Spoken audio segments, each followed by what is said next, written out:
Welcome to ఆకాశరామన్న. నేతలపై ఉన్న తమ అభిమానాన్ని చాటుకోవటానికి పోటాపోటీగా ఫ్లెక్సీలు కడుతూ ఉంటారు కార్యకర్తలు. ఆ ఫ్లెక్సీలు చూసుకొని నేతలు కూడా మురిసిపోతూ ఉంటారు. కానీ ఏపీలో తెనాలి నియోజకవర్గంలో మాత్రం ఫ్లెక్సీల పబ్లిసిటీకు నో ఛాన్స్. కేవలం విపక్ష పార్టీల ఫ్లెక్సీలే కాదు, కూటమి నేతల ఫ్లెక్సీలకు కూడా అనుమతి లేదంటూ తీసి అవతల పాడేస్తున్నారట తెనాలి మున్సిపల్ అధికారులు. ఇదే ఇప్పుడు ఆ జిల్లా రాజకీయాల్లో చర్చనీయాంశంగా మారింది. అసలు అధికారులు, అధికార పార్టీ ఫ్లెక్సీలు తొలగించేసేంతగా అక్కడి నేతలు ఏం చేశారు? అధికారులకు అలా ఆదేశాలు ఇచ్చిందెవరు? ఆంధ్రప్రదేశ్లో టీడీపీ, జనసేన, బీజేపీ కూటమి ప్రభుత్వం ఏర్పడి దాదాపు 2 ఏళ్లు కావస్తున్నా ఇప్పటికీ 3 పార్టీల మధ్య పలు సెగ్మెంట్లలో సమన్వయ లోపం స్పష్టంగా కనిపిస్తోంది. రాష్ట్రంలో కొన్ని జిల్లాల్లో కూటమి పార్టీలో జరుగుతోన్న వరుస పరిణామాలే ఇందుకు ఉదాహరణ. ఇప్పుడు ఆ లిస్టులో మరోసారి గుంటూరు జిల్లా తెనాలి నియోజకవర్గం వచ్చి చేరింది. వాస్తవానికి కూటమి పార్టీలు కలిసి పోటీ చేయాలని ప్రకటించిన నాటి నుంచే ఆంధ్ర ప్యారిస్ గా పేరున్న ఈ తెనాలి నియోజకవర్గంలో పొలిటికల్ హీట్ మొదలయ్యిందనేది అందరికీ తెలిసిన విషయమే. 2024 ఎన్నికల్లో తెనాలి నుంచి పోటీ చేయడానికి టీడీపీ నుంచి మాజీ మంత్రి ఆలపాటి రాజేంద్ర ప్రసాద్, జనసేన నేత నాదెండ్ల మనోహర్ మధ్య తీవ్ర పోటీ నడిచింది. కానీ అనూహ్యంగా తెనాలి సీట్ను జనసేన దక్కించుకుంది. ఆ ఎన్నికల్లో కూటమి అభ్యర్థిగా నాదెండ్ల మనోహర్ ను ప్రకటించింది పార్టీ. తెనాలి సీట్ను ఆలపాటి రాజేంద్ర ఆశించినప్పటికీ పొత్తు ధర్మంలో భాగంగా నాదెండ్ల మనోహర్ గెలుపుకు కృషి చేశారు. 2024 ఎన్నికల్లో తీవ్ర ఉత్కంఠ రేపిన నియోజకవర్గాల్లో తెనాలి కూడా ఒకటి. జనసేన, టీడీపీ మధ్య సీటు ఎవరికి దక్కుతుంది అనే చర్చ జోరుగా సాగింది. టీడీపీ నుంచి మాజీ మంత్రి, సీనియర్ నేత ఆలపాటి రాజేంద్ర ప్రసాద్ తెనాలి టికెట్ ఆశించగా, అటు జనసేన నుంచి జనసేన ముఖ్య నాయకుడు, తెనాలిలో 2 సార్లు ఎమ్మెల్యేగా చేసిన నాదెండ్ల మనోహర్ కూడా టికెట్ ఆశించారు. అయితే పొత్తు ధర్మం, రాజకీయ సమీకరణాల దృష్ట్యా టికెట్ను జనసేనకు కేటాయించాల్సి వచ్చింది. ఆ సమయంలో ఆలపాటి అలకబూడినట్లు వార్తలు కూడా వినిపించాయి. కూటమి ప్రభుత్వం వచ్చిన తరువాత ఆలపాటికి సముచిత స్థానం కల్పిస్తామని హామీ ఇచ్చింది పార్టీ అధిష్టానం. దాంతో పొత్తు ధర్మాన్ని పాటిస్తూ ఆ ఎన్నికల్లో జనసేన అభ్యర్థి గెలుపు కోసం కృషి చేశారు ఆలపాటి. కూటమి ప్రభుత్వం ఏర్పడ్డాక ఆలపాటి త్యాగాన్ని గుర్తిస్తూ ఆయనకు ఎమ్మెల్సీ పదవి కట్టబెట్టింది పార్టీ. అప్పటి నుంచి తెనాలి నియోజకవర్గంపై ఆధిపత్యం కోసం ఇద్దరు నేతలు పోటీ పడుతున్నారట. పైకి ప్రభుత్వ కార్యక్రమాల్లో కలిసి కనిపిస్తున్నా తెర వెనుక ఎవరి రాజకీయాలు వారు చేస్తున్నారనేది లోకల్ టాక్. అందులోనూ కేవలం స్థానిక ఎంపీ పెమ్మసాని చంద్రశేఖర్ వచ్చినప్పుడు మాత్రమే ఈ నేతలిద్దరూ కలిసి కనిపిస్తున్నారు. ఇటీవల నియోజకవర్గంలో జరుగుతున్న వరుస పరిణామాలే ఆ వార్తలకు బలం చేకూరుస్తున్నాయట.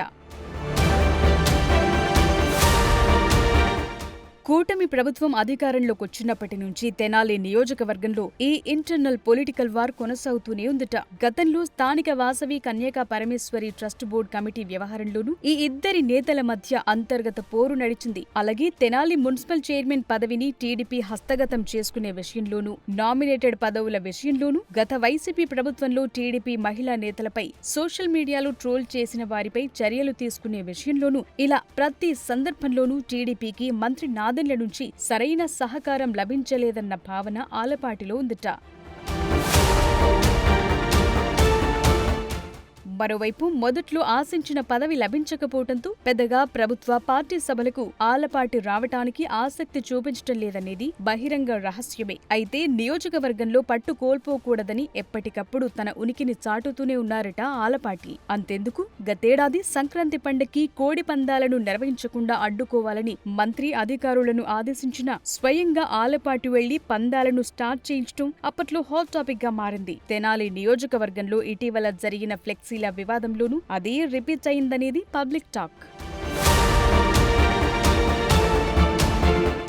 గతేడాది డిసెంబర్లో తెనాలి నియోజకవర్గం వాహబ్ చౌక్ సెంటర్ వద్ద టీడీపీ పార్టీ కార్యకర్తలు క్రిస్మస్, న్యూ ఇయర్ విషెస్ తెలుపుతూ ఎమ్మెల్సీ ఆలపాటి రాజేంద్ర ప్రసాద్ ఫ్లెక్సీను రోడ్డు డివైడర్లో ఏర్పాటు చేశారు. ఆ ఫ్లెక్సీ కొన్ని రోజులు బాగానే ఉన్నా ఇటీవల మున్సిపల్ అధికారులు సడన్ గా వచ్చి ఉదయాన్నే ఆ ఫ్లెక్సీను తొలగించే ప్రయత్నం చేశారు. విషయం తెలిసిన తెలుగు తమ్ముళ్లు హుటాహుటిన అక్కడకు చేరుకుని అధికారులను అడ్డుకున్నారు. తమకు ఫ్లెక్సీలు తొలగించాలని ఆదేశాలున్నాయని అధికారులు చెప్తుంటే ఆ ఆదేశాలెవరిచ్చారు చెప్పండి, అప్పటిదాకా తొలగించేది లేదని రోడ్డుపై బైఠాయించారు.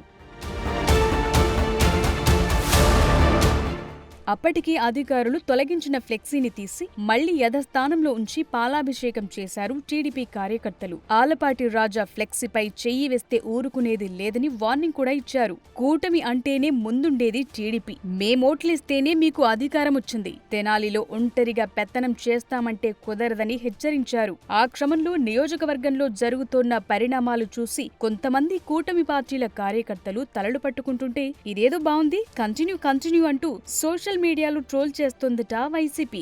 దీంతో ఇప్పుడు ఈ ఫ్లెక్సీల వ్యవహారం తెనాలితో పాటు జిల్లా మొత్తం చర్చనీయాంశంగా మారింది. వాస్తవానికి నియోజకవర్గంలో ఇష్టారాజ్యంగా ఎక్కడ పడితే అక్కడ ఫ్లెక్సీలు ఏర్పాటు చేయొద్దని, సందర్భానుసారంగా తప్ప ఏర్పాటు చేసిన అలాంటి ఫ్లెక్సీలను తొలగించాలని గతంలో మంత్రి నాదెండ్ల మనోహర్ అధికారులను ఆదేశించారట. అందుకే మాజీ ముఖ్యమంత్రి జగన్ పుట్టినరోజు సందర్భంగా ఏర్పాటు చేసిన ఫ్లెక్సీలను సైతం మున్సిపల్ అధికారులు తొలగించారు. అయితే వైసీపీ ఫ్లెక్సీలను తీసేసినట్టుగా అధికార పార్టీ నేతల ఫ్లెక్సీలను ఎలా తొలగిస్తారంటూ మండిపడుతున్నారట తెలుగు తమ్ముళ్లు. దీని వెనుక మంత్రి నాదెండ్ల మనోహర్ హస్తముందని, ఆయన చెప్తేనే మున్సిపల్ అధికారులు ఫ్లెక్సీలు తొలగిస్తున్నారని ఆరోపిస్తున్నారు ఆలపాటి అనుచరులు. దీంతో కూటమిలో నేతల మధ్య అంతర్గత ఆధిపత్య పోరు మరోసారి బయటపడినట్లయింది. అయితే ఫ్లెక్సీ తొలగింపు సందర్భంగా టీడీపీ కార్యకర్తలు చేసిన కామెంట్లపై ఇప్పటి వరకు నేతలెవ్వరూ స్పందించలేదు. ప్రస్తుతానికి ఈ ఫ్లెక్సీల వ్యవహారం సద్దుమడిగినట్టు కనిపించినా ఈ ఆధిపత్య పోరు ఇలాగే కొనసాగితే భవిష్యత్తులో కూటమికి ఇబ్బందులు తప్పవంటున్నారు నియోజకవర్గ సీనియర్ నేతలు.